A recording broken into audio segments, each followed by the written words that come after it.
곧 성령에 감동되었더니 보라 하늘에 보좌를 베풀었고 그 보좌 위에 앉으신 이가 있는데 앉으신 이의 모양이 벽옥과 홍보석 같고 또 무지개가 있어 보좌에 둘렸는데 그 모양이 녹보석 같더라. 또 보좌에 둘려 24 보좌들이 있고 그 보좌들 위에 24 장로들이 흰옷을 입고 머리에 금관을 쓰고 앉았더라. 보좌로부터 번개와 음성과 우레소리가 나고 보좌 앞에 켠 등불 일곱이 있으니 이는 하나님의 일곱 명이라. 보좌 앞에 수정과 같은 유리바다가 있고 보좌 가운데와 보좌 주위에 네 생물이 있는데 앞뒤에 눈들이 가득하더라. 그 첫째 생물은 사자 같고 그 둘째 생물은 송아지 같고 그 셋째 생물은 얼굴이 사람 같고 그 넷째 생물은 날아가는 독수리 같은데 네 생물은 각각 6 날개를 가졌고 그 안과 주위에는 눈들이 가득하더라. 그들이 밤낮 쉬지 않고 이르기를 거룩하다 거룩하다 거룩하다 주 하나님 곧 전능하신 이여 전에도 계셨고 이제도 계시고 장차 오실 이시라 하시고 그 생물들이 보좌에 앉으사 세세토록 살아계시는 이에게 영광과 존귀와 감사를 돌릴 때 24 장로들이 보좌에 앉으신 이 앞에 엎드려 세세토록 살아계시는 이에게 경배하고 자기의 관을 보좌 앞에 드리며 이르되 우리 주 하나님이여 영광과 존귀와 권능을 받으시는 것이 합당하오니 주께서 만물을 지으신지라 만물이 주의 뜻대로 있었고 또 지으심을 받았나이다 하더라. 지난주에 그 요한계시록 4장 1절, 2절 여기까지만 설명을 드렸죠. 그래서 지난주에 뭐를 했냐면 세대주의에 대해서 이렇게 말씀을 드렸어요. 세대주의가 왜 좀 문제가 있느냐? 그게 유대인의 구원과 또 물질적인 그런 하나님 나라를 얘기를 하기 때문에 그게 굉장히 좀 문제가 된다라고 얘기를 드렸고 휴거에 대한 것도 얘기를 드렸죠.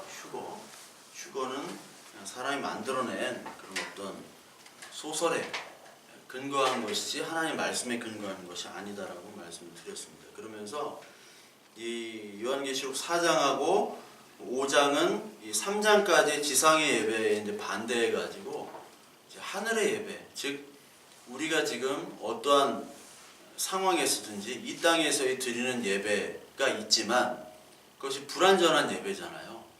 그래서 그 하늘에 지금 우리와 똑같은 역경을 겪었던 그 성도들, 그 우주적인 모든 그 성도들이 지금 하늘에서 예배를 하고 있다. 그리고 이 땅의 주인은 사람들이 보기에는 로마 황제, 이 당시 이제 로마 황제니까 로마 황제고 세상의 주인들이라고 얘기하는 그 영웅들, 이들이 바로 창세기에 나오는 네피림 이런 사람들이죠. 영웅들, 네피림.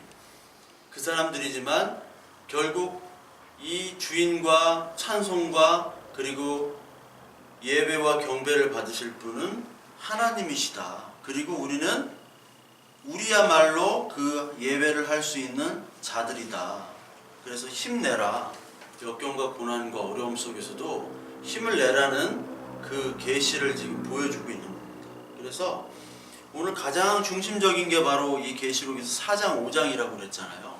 가장 중심이 하나님 나라에서 이렇게 예배하는데 그 예배하는 그 장면이 바로 4장에 나오는 거예요. 예배하는 장면이. 그래서 오늘 읽었던 2절에 이렇게 보시면 하늘에 보좌가 있고 보좌 위에 앉으신 이가 있었다. 딱 이 보좌에 그 자리에 앉으신 이가 있었는데 그 앉으신 이에 대해서 설명을 하죠. 어떻게 설명을 하냐면 3절에 보면은 앉으신 이의 모양이 벽옥과 홍보석과 같고 또 보좌에 둘러있는 뭐 무지개 같은 게 있는데 그 모양이 또 녹보석 같더라. 여기 보석이 이제 3개가 나옵니다. 벽옥, 홍보석, 녹보석. 되게 어려운 말인데 쉽게 말하자면요, 여러분 그 에메랄드, 사파이어, 루비라고 생각하시면 돼요. 예, 이게 홍보석이 루비고요. 벽옥, 녹보석. 벽옥이 이제 에메랄드고 녹보석이 사파이어인가 아마 그럴 거예요. 와, 다 아시죠? 그렇게 보진 못했어요. 저도 루비 다이아몬드는 우리가 잘 아는데 루비, 사파이어, 에메랄드는 어떻게 생겼는지 잘 몰라요. 보석상들이나 알지. 모르는데 하여튼 그렇게 얘기하면 좀 더 와닿죠. 그 보석의 비유를 하신 거예요. 보석에. 그래서 이 요한계시록 4장을 보실 때는 그 4장에 있는 내용들이 무슨 얘기인지를 잘 모르잖아요. 솔직히 딱 보면. 근데 이 내용들은 다 어디에 나와 있냐면 에스겔서 1장하고 에스겔서 10장하고 다니엘서 7장 그리고 이사야서 6장 이런 곳에서 나와 있는 이야기들을 그대로 가지고 온 겁니다. 그러니까 이 요한계시록이라는 거는 요한이 갑자기 뜬금없이 계시를 받아가지고 막 이렇게 중얼중얼 주저리주저리 하는 것이 아니라 구약에 있는 내용들이 그대로 신약에 이어져서 얘기를 하는 거예요. 왜 그렇게 설명을 했냐면 구약에 있는 내용들하고 신약에 있는 내용들은 같은 내용이라는 걸 보여주기 위해서예요. 구약에 니들이 그렇게 예배를 드리고 제사를 드렸던 그 실체가 바로 누구냐? 바로 예수 그리스도고 그 예수 그리스도가 지금 보좌에 앉아서 너희들이 그토록 기다리는 그 하나님 나라가 완성이 되어 있다. 그거를 보여주는데 야 어떻게 그렇게 네가 설명을 해? 구약에 있는 내용들이 바로 내가 한 내용들 아니니? 그 구약에 있는 내용들의 완성을 신약에서 보여주기 때문에 구약의 사건들과 구약에 있는 모든 묘사들이 있죠. 그 묘사들을 다 신약, 특히 계시록에다가 쓰는 거예요. 계시록에다. 그래서 이제 우리가 그 에스겔서, 이사야서, 다니엘서를 계속 이제 볼 겁니다. 같이 하면서 볼 건데 여기 보니까 이제 앉으신 이라고 하면 우리는 뭐 바로 알죠. 누가 앉았는지. 바로 그 요한계시록 4장에는 이제 성부 하나님에 대해서 많이 얘기를 했고, 그리고 요한계시록 5장 한번 보세요. 5장에 보면은 이 똑같은 얘기입니다. 4장이랑 5장이 똑같은데 5장에는 누가 나오냐면요. 여기 그 5장 6절에 한번 보세요. 6절. 내가 또 보니 보좌와 네 생물과 장로들 사이에 한 어린 양이 서 있다. 일찍이 죽임당한 것 같더라. 뭐 찬양도 많이 있잖아요. 죽임당한 어린 양. 이게 바로 예수 그리스도에 대해서 얘기를 하는 겁니다. 그래서 4장은 성부 하나님에 대해서 이렇게 중점을 두는 거고 5장은 예수 그리스도에 대해서 얘기를 하는 거예요. 그러니까 성부 하나님과 예수 그리스도와 지금 성령이 일곱 영으로 표현된 성령이 있죠. 그리고 네 생물이 있죠. 그 다음에 24장로가 있죠. 이렇게 나눠지는 거예요. 그래서 이 그림을 그리면은 그림은 아닌데 이게 성부 하나님이 딱 있고요. 성부 하나님 그리고 예수 그리스도 성령 이게 다 하나님이잖아요. 하나님이 예배에 있고 네 생물이 있습니다. 네 생물이 있고 24장로 24장로 이 5분이 여기에 딱 묘사가 돼 있다라고 보시면 돼요. 묘사. 그러니까 묘사를 이렇게 쭉쭉쭉 이제 해 나가겠죠. 해 나가는데 여기에 이제 보석으로 설명을 했습니다. 보석. 그 보석이라는 것은 왜 이 하나님을 보석으로 설명을 했는가? 원래 이 전통적으로 하나님을 보석으로 설명을 합니다. 유대교의 모든 문서들도. 그런데 특히 여기 나오는 이 보석들은 우리가 잘 알다시피 제가 뭐 많이 설명했듯이 대제사장의 옷이 있잖아요. 옷. 이게 출애굽기 28장에 나오는데요. 한번 살펴볼까요? 출애굽기 28장에 보시면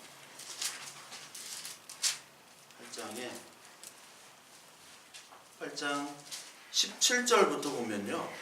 여기 제사장의 옷이 28장에 쭉 나오면서 흉패에 이제 보석을 달죠. 보석을 12개의 보석을 이렇게 달고 쭉 나오죠. 12개의 보석. 뭐 홍보석, 황옥, 녹주옥, 뭐 무슨 보석인지 모르겠어요. 뭐 벽옥 이런 보석들이 딱 있고 28장 21절에 이 보석들은 이스라엘 아들들의 이름대로 12이라 보석마다 12지파의 한 이름씩 도장을 새기는 법으로 새겼다. 보석에다가 제사장의 보석에다가 그 흉패에 다는 보석에다가 지파의 이름들을 다 새겼다라는 거죠. 지파마다 그러니까 보석 하나씩 있는 거죠. 색깔이 다 있고 이름을 새겼다라는 거예요. 이름을. 즉 이 12개의 보석은 바로 지파를 상징하고 우리 교회를 상징하잖아요. 거기에 이름이 새겨졌다라는 것. 즉 제사장에게 그 가지고 있는 보석의 이름이 새겨졌다는 것은 제사장은 바로 대제사장 예수 그리스도를 상징을 하잖아요.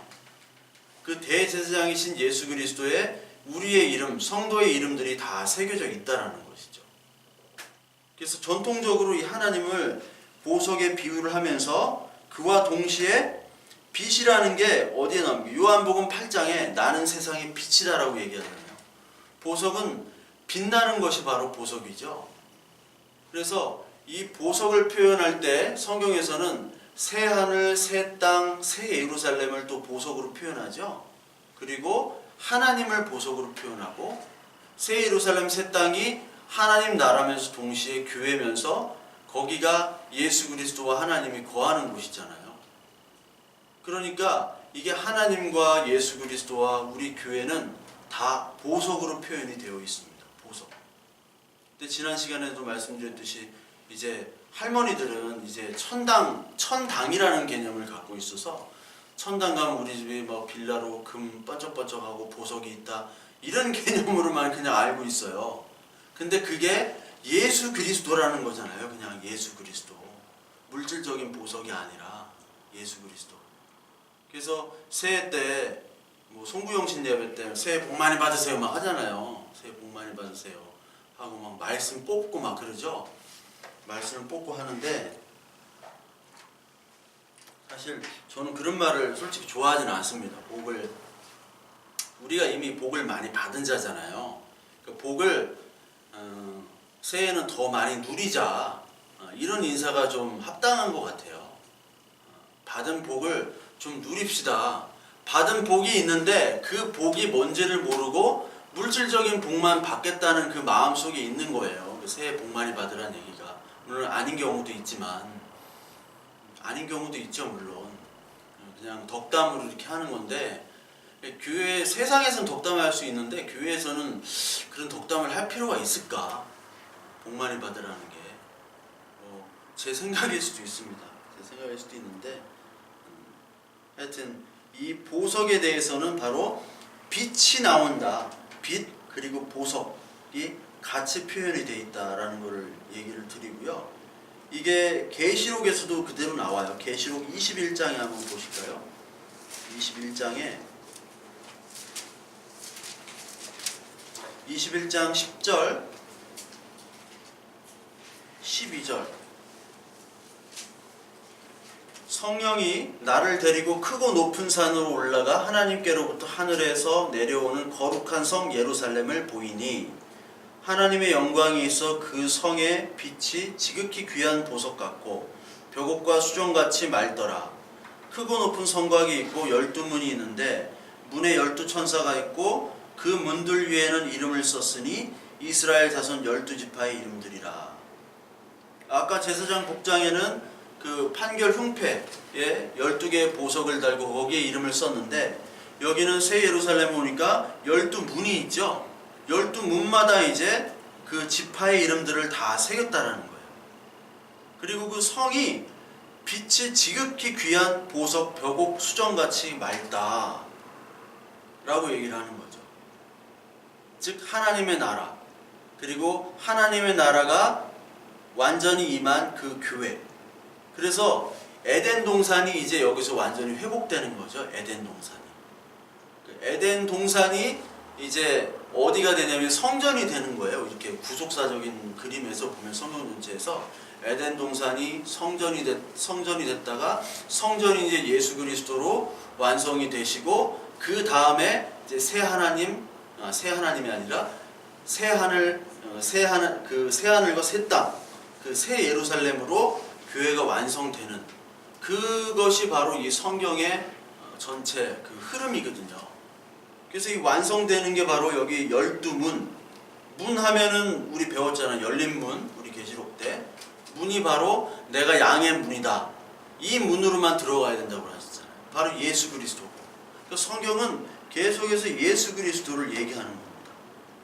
그 예수 그리스도가 보좌에 딱 앉아 계시는데 그 앉아 계실 때 또 어떤 인물이 나오냐면 여기 24장로의 모습이 나와요.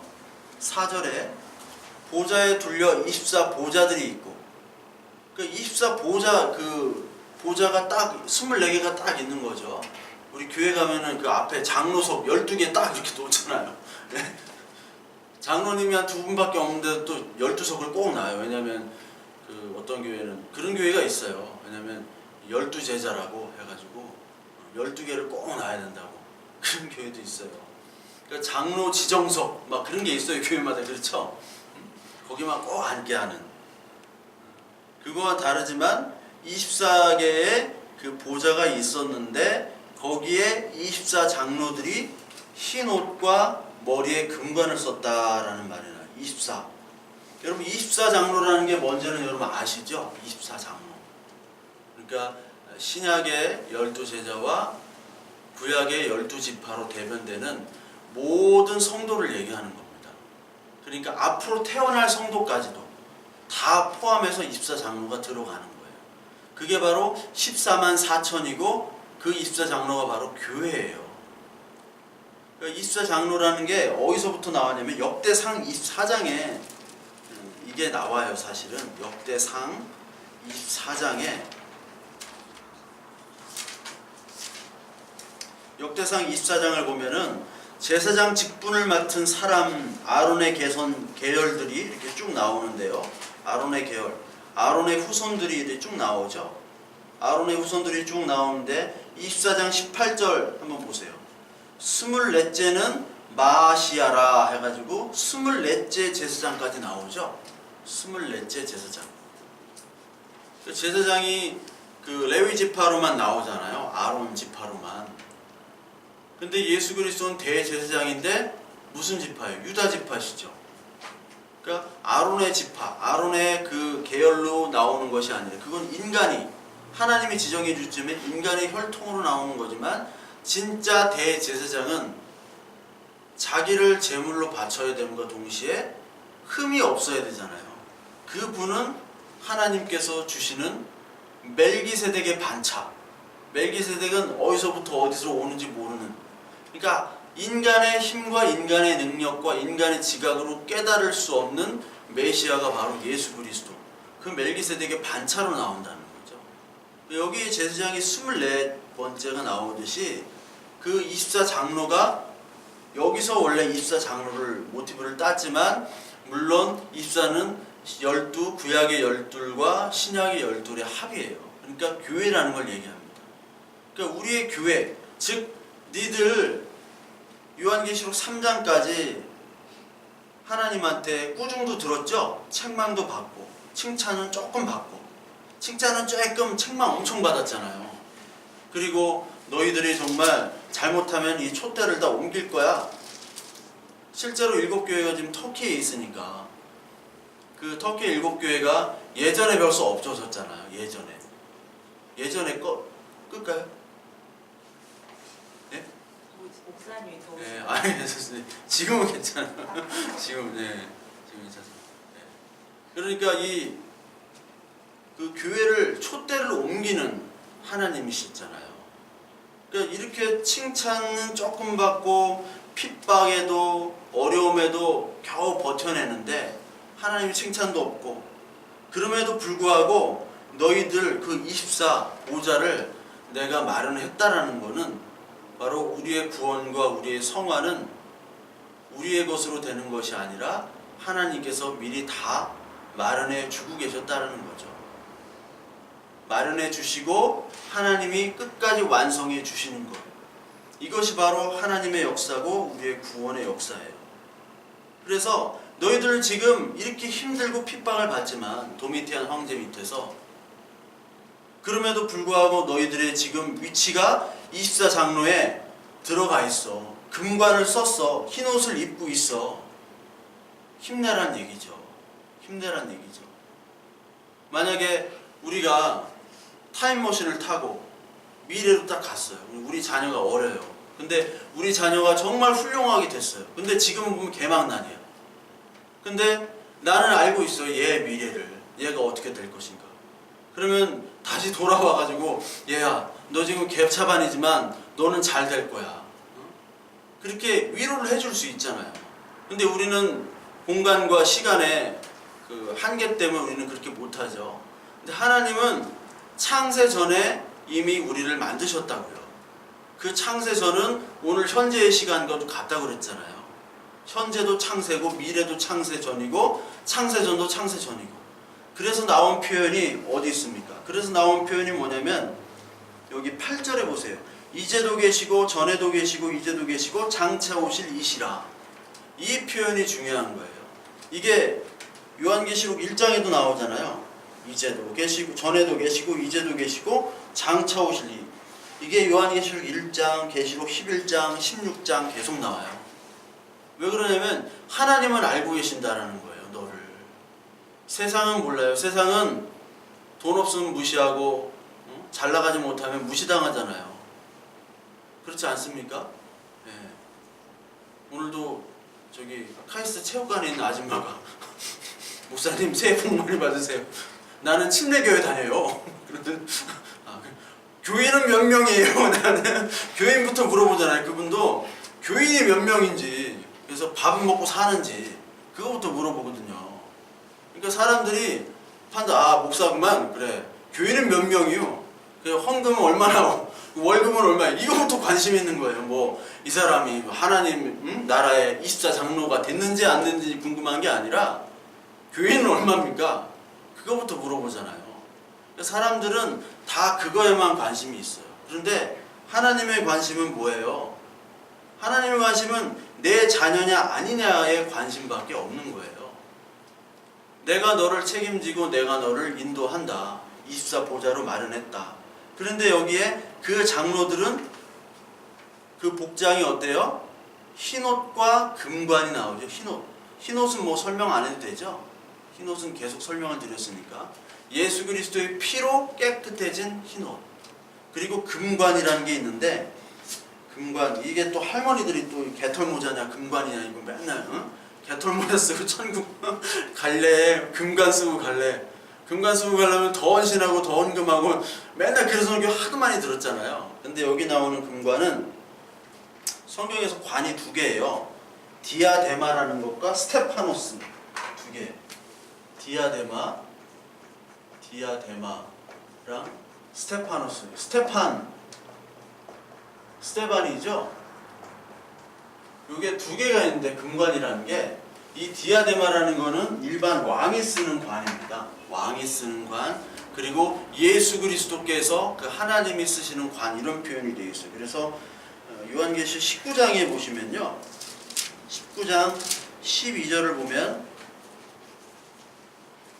여기 하나님 예수 그리스도에 대해서 묘사를 하고 있는데, 그 눈은 불꽃 같고 그 머리에는 많은 관들이 있고, 여기 나오는 관이 바로 그 디아데마예요. 왕들이 쓰는 관. 즉 예수 그리스도는 왕으로 왔다라는 거죠. 왕. 그런데 동시에 세상 왕, 세상 짐승이 쓰는 왕관도 여기 디아데마라고 썼습니다. 요한계시록 12장 3절을 한번 볼게요. 요한계시록 12장 3절에 보니까 하늘에 또 다른 이적이 보이니 보라, 한 큰 붉은 용이 있어 머리가 7이요 뿔이 10이라. 그 여러 머리에 7 왕관이 있다라고 나오죠. 그러니까 이 하늘에서 또 이적이 있고 또 이 땅과 바다에서 이렇게 짐승과 용이 이렇게 나오는데, 사탄은 그 하나님과 똑같은 흉내를 내요. 예수 그리스도와. 사탄의 숫자가 뭐예요? 인간의 숫자인 666이죠. 777에 하나 모자라는 거잖아요. 7을 흉내내는 거잖아요, 하나님을. 그래서 그 어린 양에도 뿔이 있고 여기 짐승에도 똑같이 뿔이 있어요. 그리고 죽었다가 살아나고 막 이런 모습이 나와요. 예수 그리스도를 그 비슷한 그런 능력을 내가 가지고 있다는 거예요. 그리고 그 13장 1절에도 내가 보니 바다에서 한 짐승이 나오는데 뿔이 10이요 머리가 7이라. 그 뿔에는 10왕관이 있고 그 머리는 신성 모독하는 이름들이 있더라. 뿔은 능력이고 왕관은 뭐 영광이잖아요. 능력, 영광. 그러니까 이런 것들이 바로 왕관인데, 우리가 여기 나오는 그 24장로들이 가지고 있는 금관, 머리에 쓴 금관은 스테파노스라는 거예요. 이 스테파노스는 계시록 2장에 나오는 겁니다. 2장 10절에 보면 서머나 교인들에게 얘기를 했죠. 너는 장차 받을 고난을 두려워하지 말라. 볼지어다 마귀가 장차 너희 가운데에서 몇 사람을 옥에 던져 시험을 받게 하리니 너희가 10일 동안 환난을 받으리라. 내가 죽도록 충성하라. 그리하면 내가 생명의 관을 내게 주리라. 이 관이 바로 스테파노스입니다. 그러니까 왕이 쓰는 관이 아니에요. 디아데마는 왕이 예수 그리스도나 아니면 예수 그리스도 흉내내는 그런 짐승들, 그런 사탄이 쓰는 관이 바로 내가 왕이다 하는 게 이게 디아데마고, 우리가 24장로가 되어서 하나님 앞에 그 보좌 앞에 갈 때 흰옷과 같이 더불어 쓰는 그 관은, 이 관은 바로 뭐냐면 이 스테파노스, 즉 승리의 상으로 주는 관이에요. 그래서 마라톤 월계관으로 생각하면 됩니다. 그러니까 면류관을 너에게 주노라. 그게 바로 스테파노스예요. 면류관. 그러니까 이기는 자는 설명을 많이 드렸죠. 우리가 열심히 이기는 것이 아니라 하나님이 우리를 이기는 자로 만들어 주시는 거예요. 대표적으로 야곱처럼 하나님이 우리를 쳐서라도 이기는 자로, 그 시험과 유혹에서 이기는 자로 만드는 자에게만 이 면류관을 주신다는 거죠. 그래서 이 24장로들이 면류관을 딱 쓰고 앉았는데, 여기 보니까 보좌로부터 번개와 음성과 우레소리가 나고 보좌 앞에 켠 등불 7이 있다. 여러분, 번개, 음성, 우레소리, 이거는 또 지난주 아시죠? 이게 출애굽기에서 나온 거예요. 출애굽기 때 말씀을 받을 때 번개, 음성, 우레소리, 하나님이 꼭 임재할 때 번개와 음성과 우레소리가 나고, 그리고 예수 그리스도께서 세례를 받을 때도 똑같이 하늘문이 열리고 이 음성이 나왔죠. 그리고 이 계시록에 보면은 심판이 있대. 그 심판이 세 가지 심판이잖아요. 그 7 인의 심판, 7 나팔의 심판, 7 대접의 심판의 때마다 바로 번개와 음성과 이 우레소리가 나온다는 거죠. 그러니까 똑같아요. 하나님의 임재와 하나님의 말씀하실 때와 하나님의 심판 때 이 소리들이 나오는 거예요. 즉 구원과 심판은 양면의 동전이죠. 그렇잖아. 동전의 양면이죠. 그 구원과 심판은 우리에게는 구원이고 우리에게는 영광이지만 누구에게는 심판이 돼요. 똑같이 영광과 심판의 때, 은혜의 때가 번개, 음성, 우레소리가 동시에 나오는데, 여기에 7 등불과 7 영이라는 게 나와요. 근데 이것이 하나님의 7 영이다라고 얘기를 합니다. 하나님의 7 영. 근데 여기를 보시면요, 하나님의 7 영이 나오죠. 근데 등불 7이 또 나와요. 등불이라는 게 뭐냐면 촛대죠. 촛대. 등불. 초예요. 초. 근데 촛대가 뭐예요? 촛대가 교회라고 그랬잖아요. 교회. 계시록 1장 한번 다시 복습해 볼까요? 계시록 1장 보시면요, 1장 20절. 내가 본 것은 내 오른손에 7별의 비밀과 또 7 금촛대라. 7별은 7 교회의 사자요, 7 촛대는 7 교회니라. 등불, 그 촛대에서 나오는 등불이 있잖아요. 성막에서 그 등불이 있죠. 그 성막의 등대, 그 성소에 있는 그 등대가 바로 촛불이면서 뭐를 상징하는, 그게 교회잖아요. 거기에 감람유로 인하여 쭉 그 등불이 꺼지지 않는 성령 등불, 그것이 스갈에서 4장에서도 나오고, 그것을 얘기하는 것이니까 7 등불과 7 하나님의 영을 어떻게 보면 동일시 여기고 있어요. 거기에 여기 아까 읽은 요한계시록 5장 6절에 보시면요, 6절 보면 7 뿔과 7 눈이 있으니 이 눈들은 온 땅에 보내심을 받은 하나님의 7 영이더라. 예수 그리스도, 죽임당한 어린 양 예수 그리스도를 묘사할 때 예수 그리스도에게 7개의 눈이 있대요. 그러면서 이거는 하나님의 일곱 영이다. 이거는 뭐냐면요, 교회와 하나님과 예수 그리스도를 같은 존재로 나타내는 거예요. 교회는 즉 예수 그리스도가 되는 거예요. 즉 이게 하나님 똑같이 보는 거예요. 이거를 똑같이 묘사를 하고 있는 거예요. 즉 너희들은 이제 하나님의 자녀야. 하나님의 자녀는 하나님인 거예요. 이제 지금은 우리가 보잘것없고 우리가 참 불완전하고 그 마음속에 미움과 질투와 시기와 참 나쁜 것들이 많이 있지만, 바르게 살려고 하나님 자녀로 살려고 노력하지만 참 불완전하잖아요. 그럼에도 불구하고 이제 너희들은 이게 되는 거야 라는 걸 보여주고 있어요.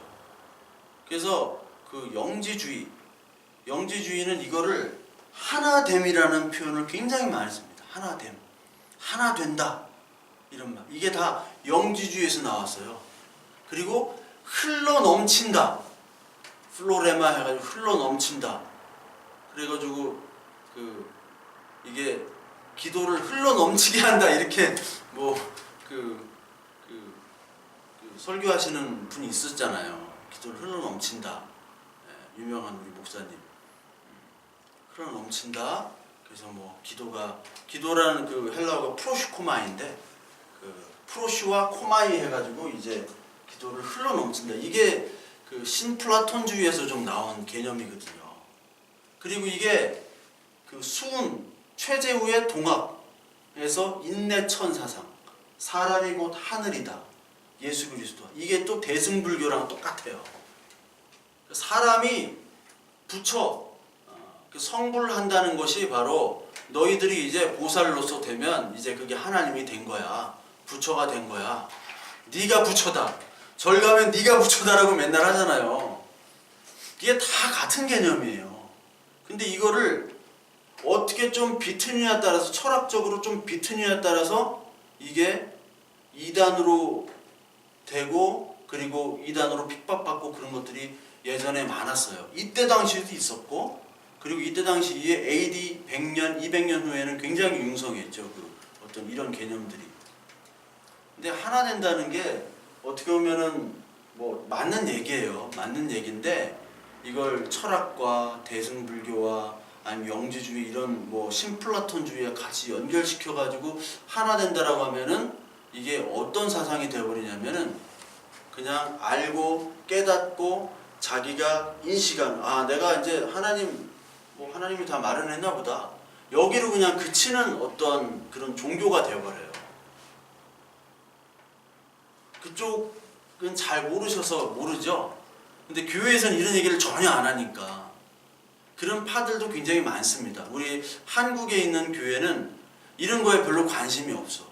그냥 솔직히 말하면요, 잘 되면 좋은 거야. 그게 잘 되면 좋은 하나님이에요. 근데 외국은 기독교가 이제 한 2000년이 넘었잖아요. 기독교가 2000년이 넘다 보니까 그 여러 가지 사상과 철학과 신학과 여러 가지가 많잖아요. 외국은. 그렇기 때문에 외국은 이런 어떤 깊은 어떤 철학적인 공부를 했기 때문에 더 좀 식어갔던 반면에, 우리나라는 이런 개념들은 전혀 없죠. 이런 것들에 관심도 없고, 성도님들이. 이런 개념이 여기에 나와 있지만, 이 하나 된다는 개념이 어떤 철학적인 개념이 아니라 하나님이 우리를 자녀 삼아서 예수 그리스도와 교회와 하나님을 똑같이 보는 거예요. 왜? 자녀니까. 자녀에게 내 모든 것들을 다 물려주는 분신이잖아요. 즉 교회는 하나님의 분신이에요. 예수 그리스도의 분신이에요. 분신이라고 얘기하면 또 누가 아바타라고 또 이렇게 하면 안 되고, 이런 거 꼭 딴지 걸어서 이렇게 불교 이쪽에서 걸어놓고 넘어지는 분들이 꼭 있어서, 분신이기 때문에 나의 모든 것들을 생명을 바치는 나예요. 곧 그렇게 여겨주신다는 거예요. 그렇게 하나님이. 여기까지만 해야지 더 가면 막 이상한 철학들로 이렇게 이걸 포장을 해요. 이상한 철학들로. 그러니까 얼마나 하나님이 우리를 귀하게 생각하고 자녀로 생각해 주는가, 그거를 너희들 꼭 알아라는 얘기죠. 그리고 여기에 이제 수정과 같은 유리바다가 또 여기 나와요. 수정과 같은 유리바다.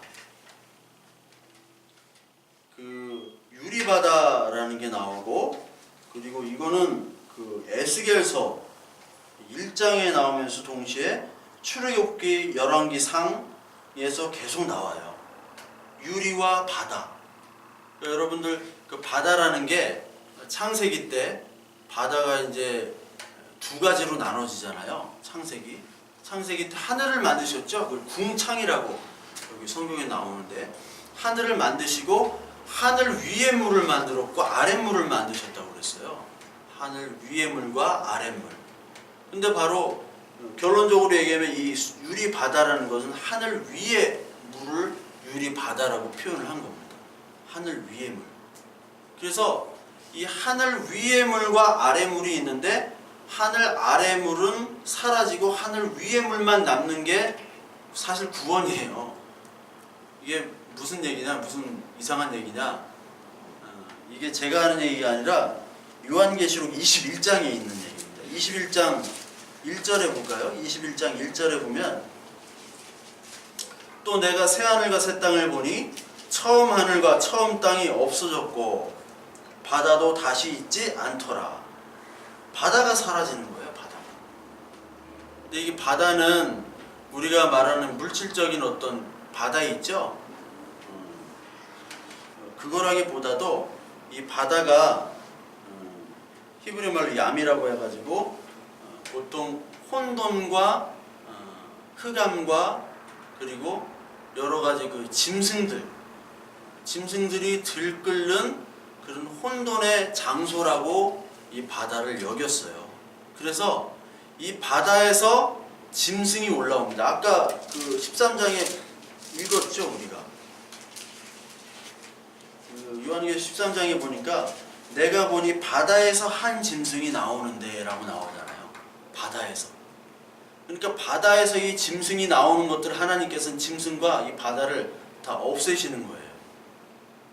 즉 이 바다라는 거는 저와 여러분들에게도 있는 거죠. 바다. 예수 그리스도를 믿으면서도 혼란스럽고 혼돈과 공포와 좌절과 미움과 여러 가지 바다가 출렁이잖아요. 우리 마음속에. 안 그렇습니까? 출렁여요. 아, 오늘 예배 하기 싫고, 아, 오늘 설교하기 싫어, 아, 몸이 안 좋아. 제가 그렇다는 게 아니라 과연 나 이렇게 하다가 잘못되는 거 아니야? 막 불안, 공포, 좌절, 낭망, 미움, 하나님을 의심함, 이런 바다들이 계속 출렁출렁 거리는 겁니다. 바다는 계속 출렁거리잖아요. 그래서 그 출렁이는 그런 그 바다 속에서, 그 갈릴리 바다라고 하죠. 그 사람들은 지중해를 잘 못 봤으니까 큰 걸 바다라고 여기서 바다 속에서 막 무서워할 때 예수 그리스도께서 잠잠하라고 꾸짖잖아요. 바다를. 그게 너희 바다를 꾸짖는 거예요. 너희 마음의 바다를. 사실은 우리의 마음속의 바다를. 예수 그리스도 나와 함께 있는데 너희들은 늘 두려워하고 내가 복을 다 줬는데도 불구하고 계속 복 달라고 그러고 그러잖아요, 우리가. 근데 제발 그러지 말고 나와 함께 있는데 왜 자꾸 두려워하느냐, 왜 자꾸 의심하고, 왜 자꾸 불평불만하고 감사할지 모르고 그런 마음들을 꾸짖는 거예요. 이게 마태복음 8장에 나오는. 그래서 바다를 다스리고 잠잠케 해서 이제 완전히 없애버리는, 우리의 마음을 없애주는 것이 바로 구원입니다.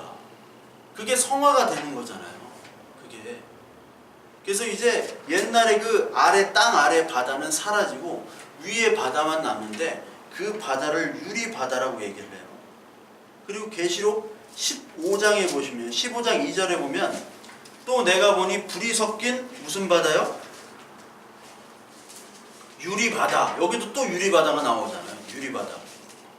같은 것이 있고 짐승과 그의 우상과 그의 이름의 수를 이기고 벗어난 자들이 유리 바닷가에 서서 하나님의 검은 고를 가지고 노래를 하는 거죠.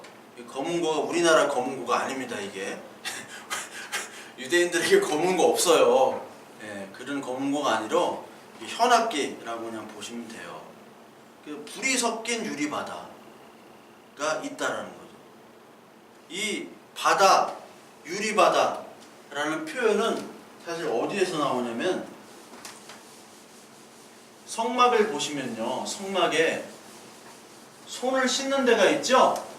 손을 씻는 것을 물두멍이라고 하잖아요. 물두멍.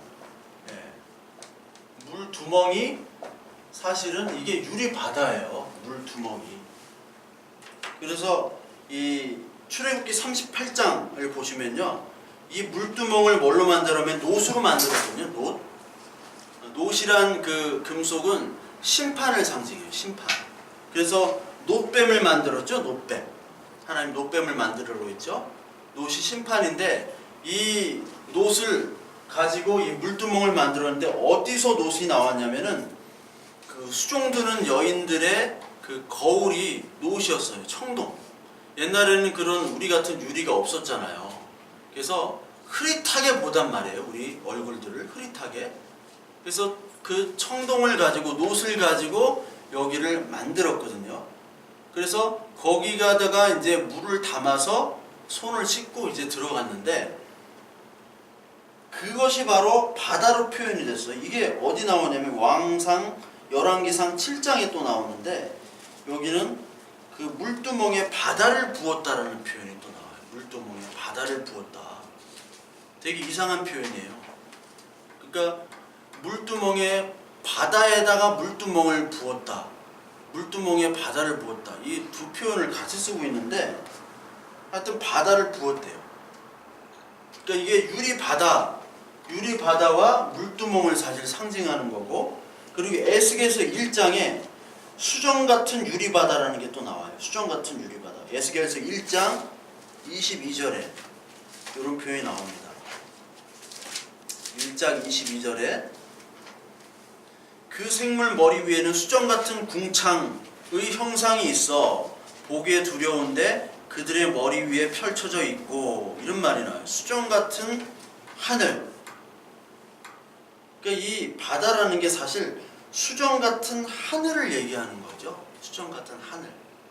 그러니까 바다가 위에 막 물이 떠 있는 게 아니라 이것 자체가 어떻게 그 유리 바다로 돼 있는데 이 바다가 하늘로 표현이 되고 하늘이 바로 바다로 묘사로 된 거예요.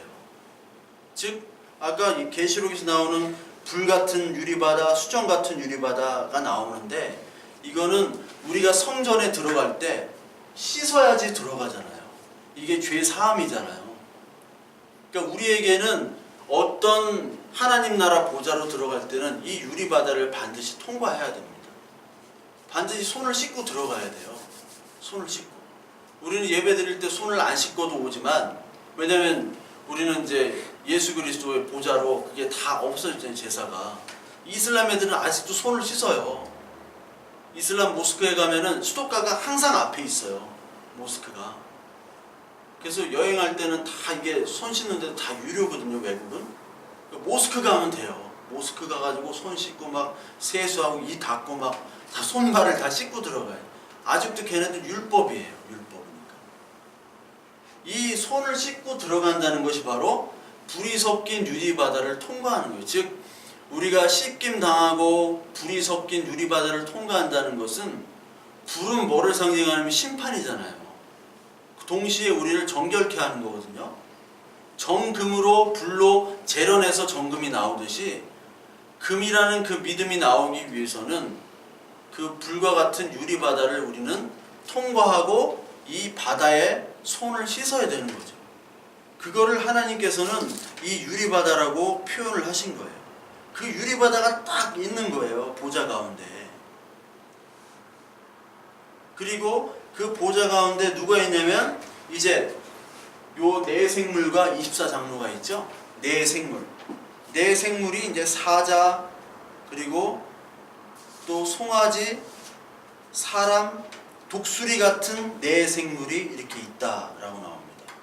이 네 가지가 있는데 이 네 생물이 어디에 나오면 에스겔서 1장에 나옵니다. 에스겔서 1장에 보시면요.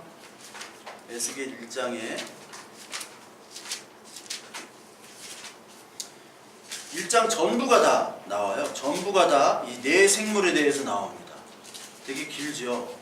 1장 여기 5절에 보면 그 속에서 네 생물의 형상이 나온다. 그런데 그 에스겔서 1장의 네 생물과 그 요한복음에 나오는 그 네 생물은 조금 달라요. 여기 보니까 여기 에스겔서 1장에는 뭐 저기 사자 그리고 독수리 사람의 얼굴 근데 여기 보니까 에스겔서는 소의 얼굴이고 그 계시록엔 송아지를 얘기하죠. 그리고 에스겔에는 그 날개가 4개예요. 날개가 4수로 나와요. 여기 에스겔서 1장 6절에 4날개. 그리고 그 요한계시록에 보면은 4장에는 6개의 날개를 가지고 있어요. 6개의 날개. 좀 다르죠? 그러니까 이게 에스겔서 1장뿐만 아니라 요한계시록 4장에 나오는 6날개 하면은 어디가 떠올라야 되면 이사야서 6장이 또 떠올라야 되죠. 이사야서 6장 한번 다시 가볼까요? 이사야서 6장에 보시면 여러분 너무 잘 아시는 말씀. 스랍이라는 게 나와요. 스랍. 6장 1절에 보면 여기 보좌가 나와요. 보좌가. 그렇죠? 그러니까 오늘 계시록 4장을 보실 때는 이사야서 6장, 에스겔서 1장, 에스겔서 10장을 보시라고 그랬죠? 이 세 가지를 보시라고. 여기 보니까 높이 들린 보좌에 앉으셨는데 주께서 그의 옷자락은 성전에 가득하였고 스랍들이 모시고 있는데 각기 6날개가 있어 둘은 얼굴, 둘은 발, 둘을 날며 서로 불러 이르되 거룩하다 거룩하다 거룩하다. 똑같은 표현이 계시록에 나오잖아요. 그렇죠? 이 히브리 말에는 최상급이 없죠? 비교급도 없고. 최상급 비교급은 계속 반복하는 거죠. 거룩하다라는 게 이제 최고의 상급이 나오는 게 딱 2구절밖에 없어요. 거룩하다 거룩하다 거룩하다. 이사야서 6장과 계시록 4장. 이 네 생물이 거룩하다고 계속 찬양을 하는 거죠. 예배에. 근데 이 네 생물은 뭐냐? 여기 이사야서 6장을 근거로 보면 이 네 생물은 스랍이 아닐까? 스랍이라는 게 뭘까요? 스랍. 성경에서 천사를 스랍과 이게 천사인데 스랍 또 그룹으로 표현했는데 천사를 스랍과 그룹. 근데 얘네들이 조금 차이가 있어요. 성경에 보면은 스랍들은 주로 여기 나오는 것처럼 거룩하다 거룩하다 거룩하다 찬양돼요. 얘네들 찬양돼. 예. 찬양되고 그룹은 경호대예요. 경호대. 보호하는 경호대. 그래서 그룹이 스랍은 여기 나왔죠. 이사야서. 그룹이 어디 나와요? 그룹이 주로. 그룹. 창세기부터 나오죠. 창세기에 뭐 화염검을 가지고 생명나무를 지키는 게 그룹이다. 그룹이 이제 천사인데 체루빔이라고도 해요. 체루빔. 체루빔을 들어봤죠? 뭐 체루빔 찬양단 이런 거 못 들어봤습니까? 네. 그룹 찬양단은 아니고 체루빔. 이게 스펠이 체루빔이 이게 쓰면 이게 체루빔 모르겠어요. 체루빔 이럴 텐데 이게 이걸 크로 읽으면 그룹이 돼버리는 거예요.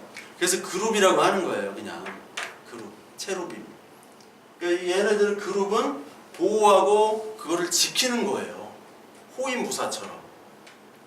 그래서 그 성막을 만들 때 성막의 성소와 지성소를 구분하는 게 이 휘막이잖아요. 장막이잖아요. 거기다가 뭐를 하라고 그랬어요?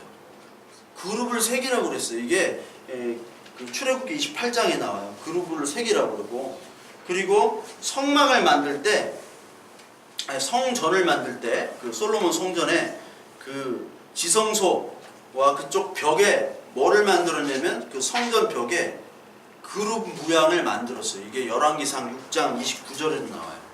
그 출애굽기 25장 26장에도 나오듯이 그룹을 다 여기다 만든 거예요. 그룹을. 그 그룹과 스랍이 있는데 스랍이 내생물인가? 근데 여기서 그룹과 스랍 똑같은 천사인데 천사가 내생물이라는 증거가 어디가 나오냐면 에스겔서 10장에 아예 그냥 문장으로 나와버려요. 에스겔서 10장에 이 천사가 바로 내생물이다, 그룹이 내생물이다라는 게 나오는데 에스겔서 10장 14절에 보시면 그룹들에게는 각기 네 면이 있는데 첫째 면은 그룹의 얼굴이요, 둘째 면은 사람의 얼굴이요, 셋째는 사자의 얼굴이요, 넷째는 독수리의 얼굴이더라. 그리고 그룹이 나갈 때 바퀴가 막, 그룹들이 바퀴가 있어요. 이게 바퀴가, 내생물이. 이 내생물이 바퀴가 이제 막 있으면서 막 돌아다니는 장면이 에스겔서 1장에 나와요. 에스겔서 1장에.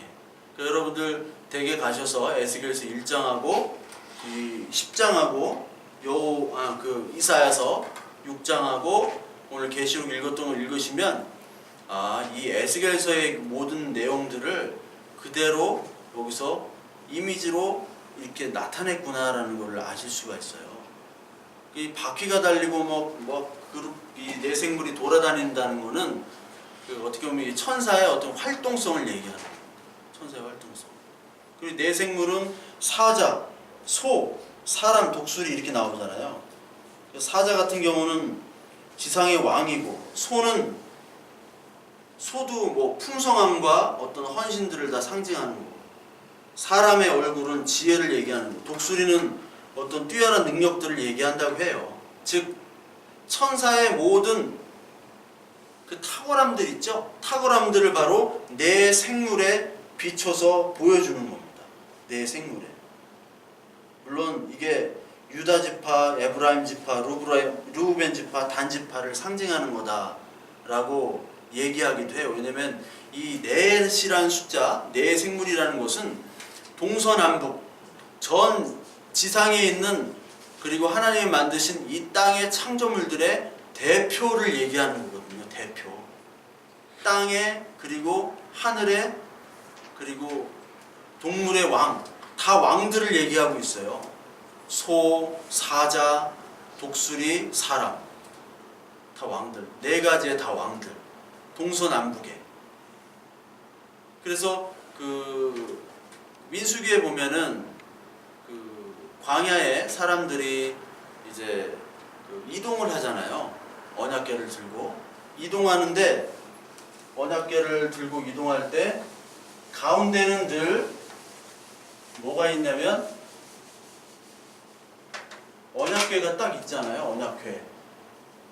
언약궤가 가운데 딱 있고, 동서남북 세 지파씩 이렇게 딱 진영을 배치하고 이동하고 또 숙소를 정하잖아요. 동쪽에는 항상 어떤 지파가 있었습니까? 대표적으로 유다 지파입니다. 유다 지파. 유다. 왜 동쪽에 유다 지파냐면은 동쪽이라는 것은 항상 하나님을 상징해요. 하나님. 성막에 문이 하나만 있었죠. 성막에. 성전 시대 때는 여러 가지 문이 있었지만 하나 딱 있었어요. 문이. 어디에 나 있어요? 동쪽에 있었어요. 그게. 동쪽에. 그러니까 항상 동쪽에다가 성막을 질 때 문을 딱 만들어놨어요. 하나. 유다 지파. 그리고 서쪽에는 항상 에브라임 지파가 있어요. 에브라임 지파. 그리고 남쪽에는 르우벤 지파. 북쪽에는 단 지파. 얘네들이 선두예요. 선두. 얘네 선두해가지고 두 지파씩 거느리고 있는 거예요. 두 지파씩. 얘네들이 선두. 그래서 동서남북 해가지고 어떤 문서에는 이 네 생물이 이런 것들을 상징한다. 왜냐면 유다의 상징이 뭐예요? 동물이. 창세기 49장에 보면은 축복을 하잖아요. 모든 지파에게. 야곱이 축복하고 죽잖아요. 야곱이 축복하고 죽을 때 유다 지파가 사자예요. 사자라고 나와요. 그래서 제가 깃발을 한번 조사한 적이 있었는데, 깃발. 여기 지파마다 깃발이 있었대요. 응? 그 깃발을 한번 그 유대 문헌에서 조사해봤는데 깃발을 보니까 여기 단지파가 독수리더라고요. 독수리. 그리고 에브라임이 소. 르우벤은 모르겠어요. 르우벤은 사람을 할 수는 없으니까 이게 단지파는 독수리고 여기는 소래요. 깃발에 어떤 문양들이 있었대요. 그러니까 이것도 좀 근거가 좀 있겠죠. 근데 이것들은 다 뭘 상징하냐면 천사가 지금 내 생물로 묘사된 천사, 아주 탁월한 그 천사들이 지금 하나님을 찬양하고 있다라는 거죠. 천사가 우리가 어떻게 생겼는지 몰라요. 모르죠. 천사를 본 적이 없잖아요. 우리가 본 적이 없지만 우리보다도 더 탁월한 존재가 천사죠. 지금은. 근데 앞으로는 천사보다도 더 탁월한 우리는 이제 하나님 자녀니까 그 완성된 우리로 만들어 주겠다. 그거를 보여주면서 이런 탁월한 천사 존재마저도 하나님을 오늘 찬양하고 있지 않느냐. 이 보좌에서. 그거를 지금 얘기하고 있죠. 그러면서 이 천사를 얘기하면서 동시에 그 거룩하다 이 찬양을 얘기를 하죠. 지금 천사가. 그리고 동시에 10절 보니까 24장로들이 또 세세토록 살아계시는 이에게 자기의 관을 보좌 앞에 드린다 라고 얘기해요. 자기의 관을 드린다. 여기서 자기의 관을 드린다는 것은 내가 아까 이기는 자 승리의 관, 상으로 받은 관이죠. 그 관을 하나님께 드리는 거예요. 원래 어떤 나라에 왕과 왕이 전투를 벌여가지고 그 왕과 왕이 패자가 있고 또 승자가 있지 않습니까? 그러면 항복하게 되면은 패전국 왕이 승전국 왕에 가가지고 왕관 쓰고 가요? 왕관 쓰고 안 가죠. 다 벗고 가야 돼요. 그 남한산성에서 그 인종이 이제 그 청나라 황제도 아니고 청나라 대신도 아니고 청나라 장수예요. 그냥 장수한테 무릎을 꿇잖아요. 왕이 아무리 조공이 아니지 왜 오랑캐였으니까 금나라였으니까 그 장수한테 무릎을 꿇는 거예요. 근데 무릎을 꿇을 때도 왕으로 무릎을 꿇는 게 아니라 그 왕관을 벗어야 되는 거예요. 삭탈관직이라고 하죠. 삭탈관직, 옷도 다 벗고 흰 옷을 입어야 돼요. 그거를 가지고 그냥 무릎을 꿇어야 되는 거예요. 옛날에 1066년에 카노사의 부력 이런 거 아시죠? 그레고리우스 7세와 하인리히 4세 하인리히 4세와 그레고리우스 7세 하인리히 4세라는 그런 독일 신성로마 제국의 황제와 그 그레고리우스 7세 교황이 있는데 교황 앞에서 그 눈 오는 날, 그 추운 날 3일 동안 무릎 꿇고 있었잖아요. 용서해달라고 교황한테. 나중에 전세가 역전됐어요. 역사적으로. 그러니까 그때 무릎 꿇을 때 아니 왕복을 가지고 무릎을 꿇지 않잖아요.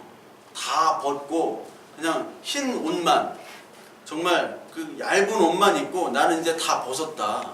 다 드렸다. 내가 항복한다. 백기를 흔드는 거거든요. 그 장면이에요.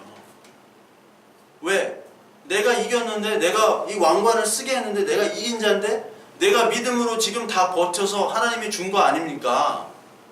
그렇게 생각할 수도 있지만 그게 아니라는 거죠.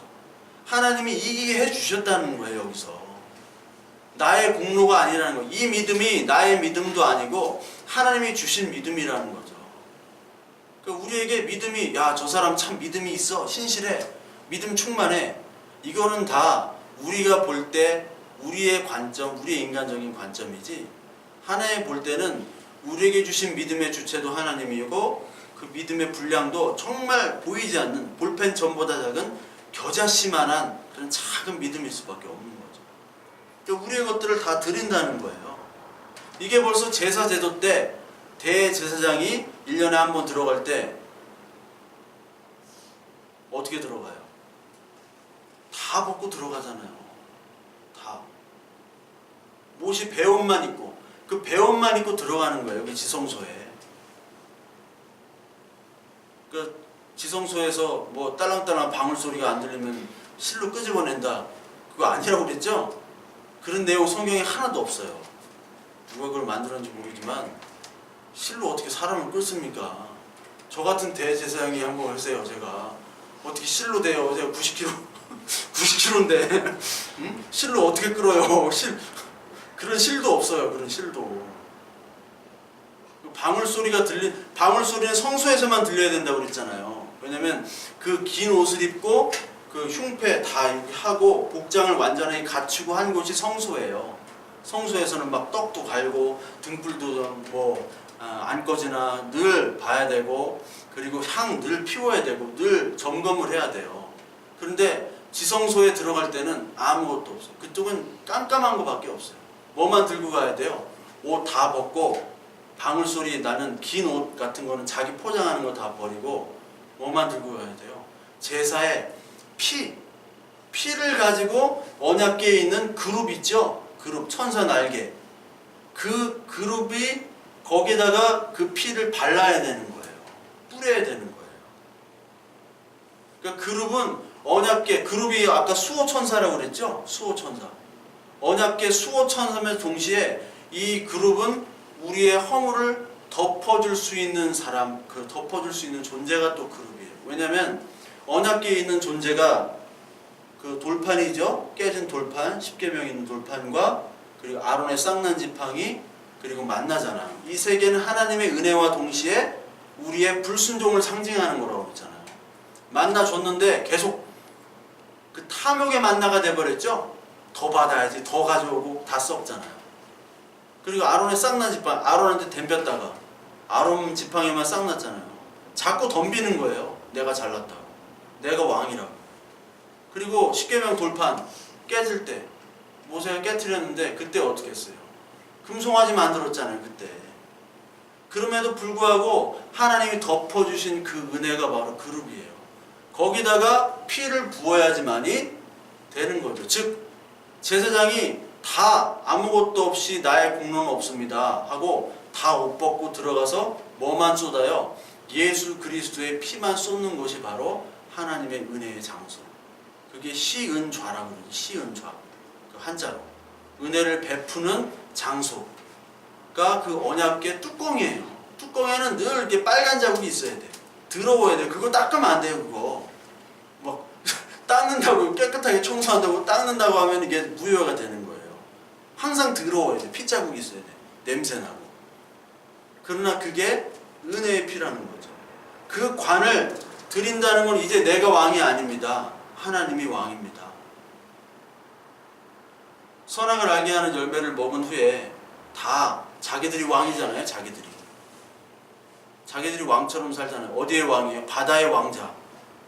박명수도 아니고 바다의 왕으로. 이 바다는 이 세상이 혼돈한 세상이에요. 바다의 왕을 누가 주름 잡느냐.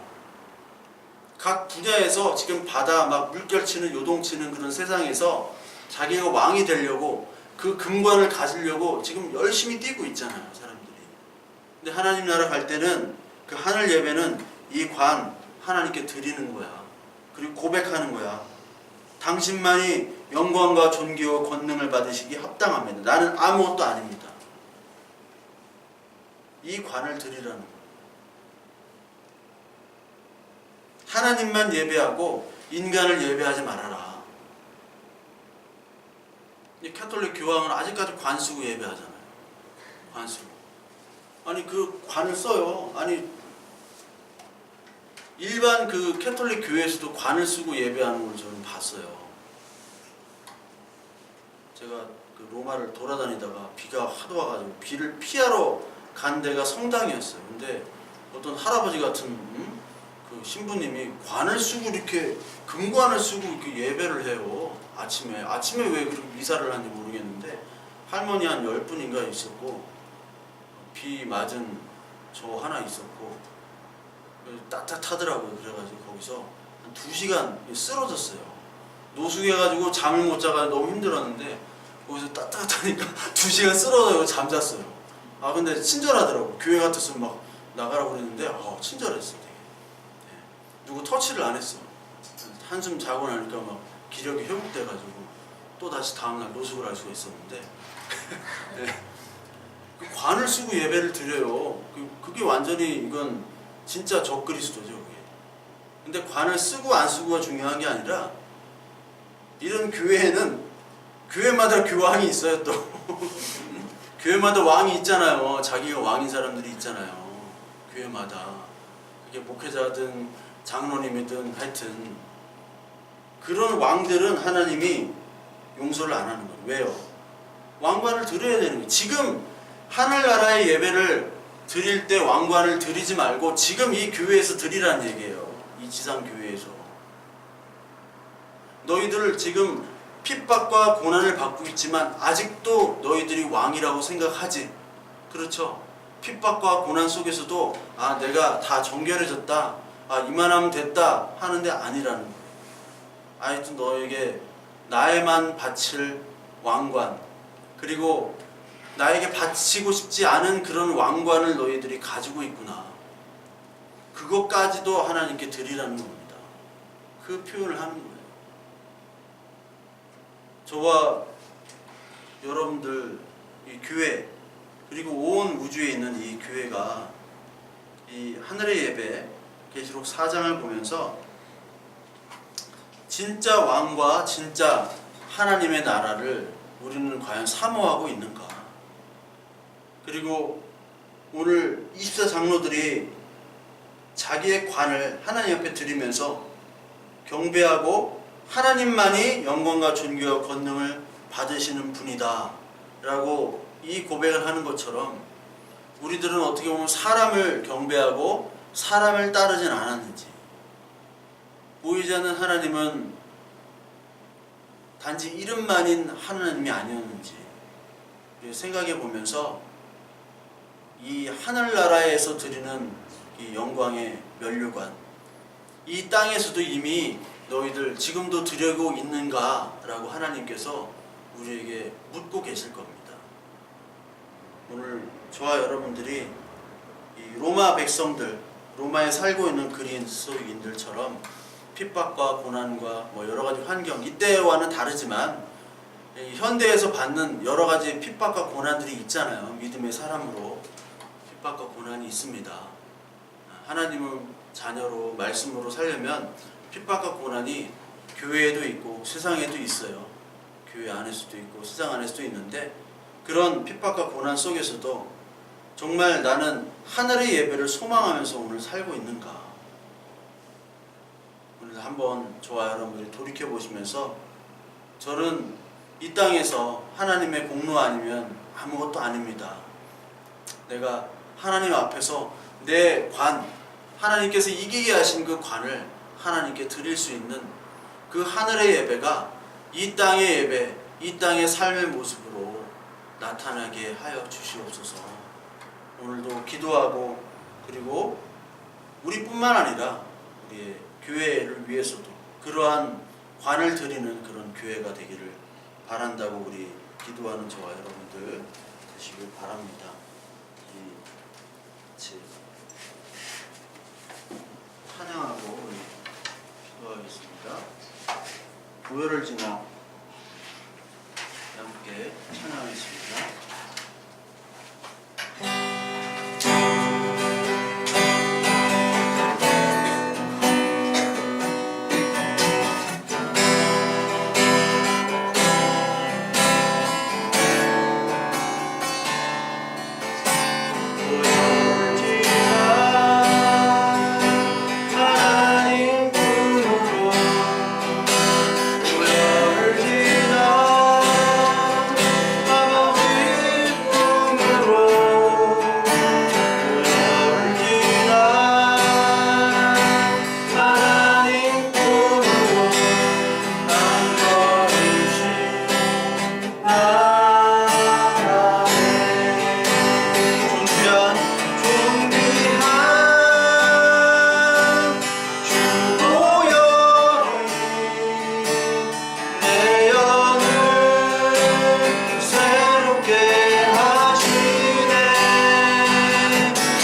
하나님, 오늘 우리에게 이 유리바다를 허락하신 하나님을 찬양합니다.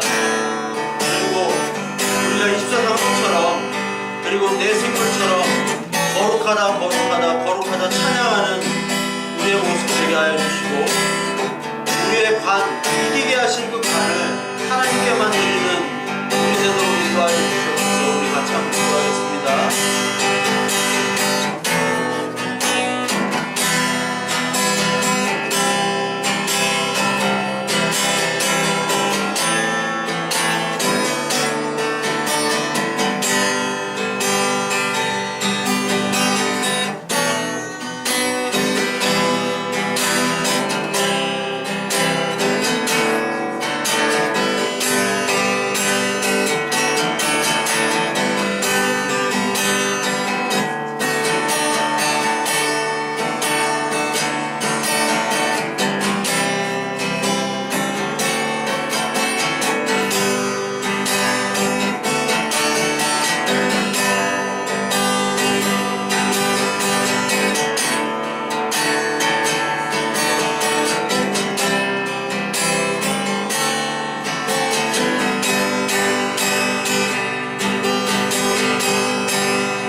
말씀처럼 우리의 면류관, 승리의 관을 주님에게로만 드리는 참된 하나님의 자녀로 살아가게 하여 주시옵소서. 그리고 예배하며 또 말씀 보고 기도는 하지만 하나님이 없는, 예수 그리스도가 내 마음속에 없는 예배와 찬양과 기도가 얼마나 많았는지 우리가 생각해 보게 됩니다.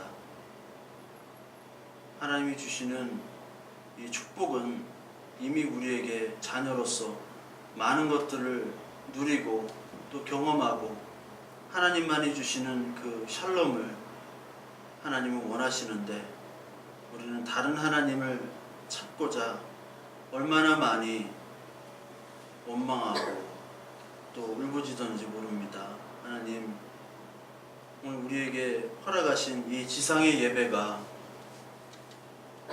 하늘의 예배를 소망하며 드리는 하루하루 소중한 예배로 살아가게 하여 주시고, 우리의 이 모여진 공예배가 흩어져서 우리의 가정과 우리의 삶의 터전에서 드리는 참된 또 생활의 예배가 될 수 있도록 우리를 붙잡아 주시옵소서. 예수 그리스도를 믿음으로 살아가는데 여러 가지 핍박과 고난이 있습니다. 도미티아누스 황제 치하에서 믿음을 지키려고 했던 우리 신앙의 선배들처럼 우리들의 믿음을 지키기 위해서 우리가 애쓰지만 우리의 힘으로 컨트롤되지 않을 때가 너무나 많습니다. 이 세상의 유혹과 타협과 또 내 마음속에 일어나는 그 바다와 같은, 그 바다에서 올라오는 그 짐승들이 우리 마음속에 들끓고 있습니다.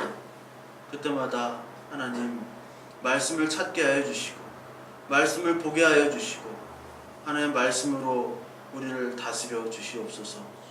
그 말씀 붙잡고 하나님 앞에 먼저 기도할 수 있는 우리 되도록 인도하여 주시고, 말씀의 은혜를 나누며 하나님의 이 계시로 위로받고 서로 교제하는 그런 귀한 우리 교회 되도록 인도하여 주시옵소서.